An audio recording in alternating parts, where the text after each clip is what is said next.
Hey everybody, it's V. How are you doing today? And I am going to show you how you can use a delivery box to return to a Quantanium rock that's in the air and halo. In this particular case, I located a really nice Quantanium rock after looking around a little bit in my Reliant Core, and I had already gone to Arc Corp and did a Covalex mission to pick up a box. It was just the evaluation mission. I picked up a single box and put it on my Core and then flew out to the air and halo and then located this very nice rock. So as I turn over here, you will see I will give you kind of the stats on the rock. And it's a very nice rock. You can see that it is a 4931 mass, I believe it said there. And it is a 46.98% Quantanium. So that's a uni. That's a very, very nice rock. So we're going to go ahead and get fired up. We're going to head back to Arc L1. We're going to pick up our Prospector, and we're going to return and see if we're able to find the exact same rock and find the exact same box. Now, the good news is, of course, the box provides a beacon. And I have tested this many times in the past, and it's never worked for me before. So I was really surprised, happily surprised that in 318 it does seem to work. Now, here we are in, here's persistent entity streaming at its best, right? PDS. You can see here there's some junk.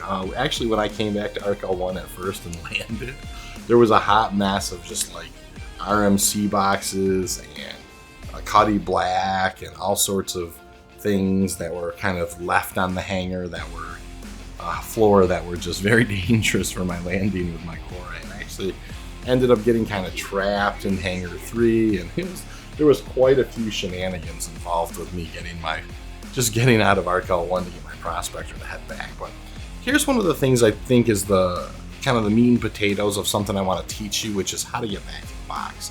So you can see it's really important that you leave and set the destination from the exact same places that you did before. Even a little bit of wiggle room, like, starting at Arc L1. In this case, I went towards Crusader and I dropped out at 33.6. If I would have started at Arc Corp towards Crusader, I would be vastly off. Like, it would look like I was going to be close, but as I got close to the box, I wouldn't. So you always want to start and end towards the place. So in this particular case, I flew past the box and stopped. So it is the first thing that you kind of do. You just kind of let it go past one time. Go ahead and then set your route back to the place that you originated from.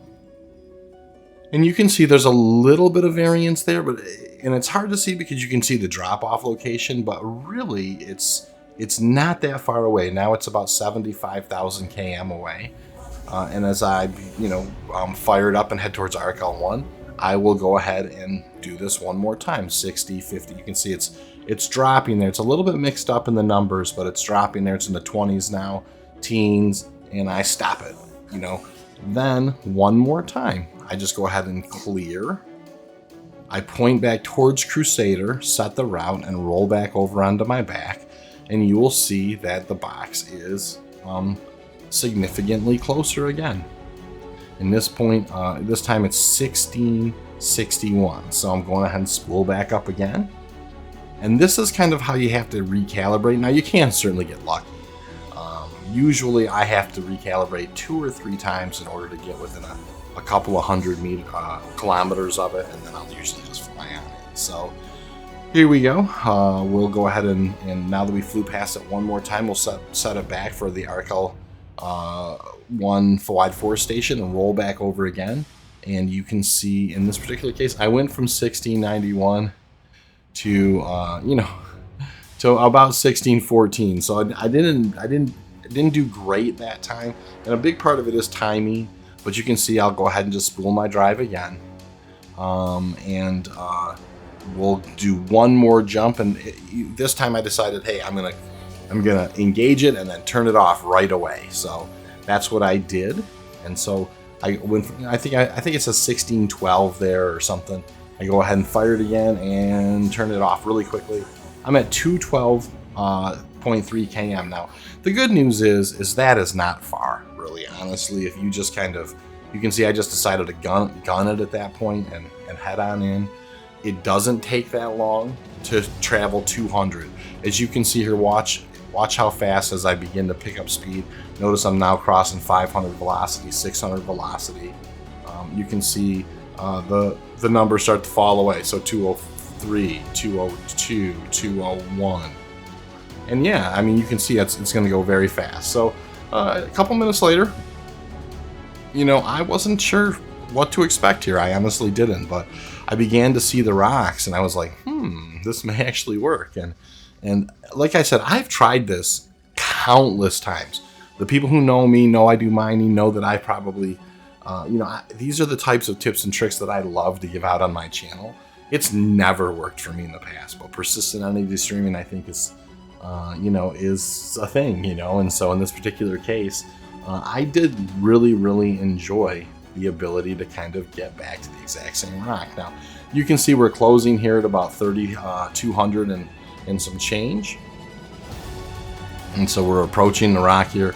And like I said, I began to kind of see them there as I was approaching, and I was like really surprised because this is not something that has ever worked for me in the past. But anyways, we're approaching now. We're less than 1,000, and we're getting close to the two rocks. And you can see that the box has drifted a little bit away from the original rock. But as I kind of pull out my mining laser, they even are scannable. You can see it's going to be that nice high quality rock, and it is. And it is that 46.97, and that's what it was, and it was great. And I will see you all around the verse.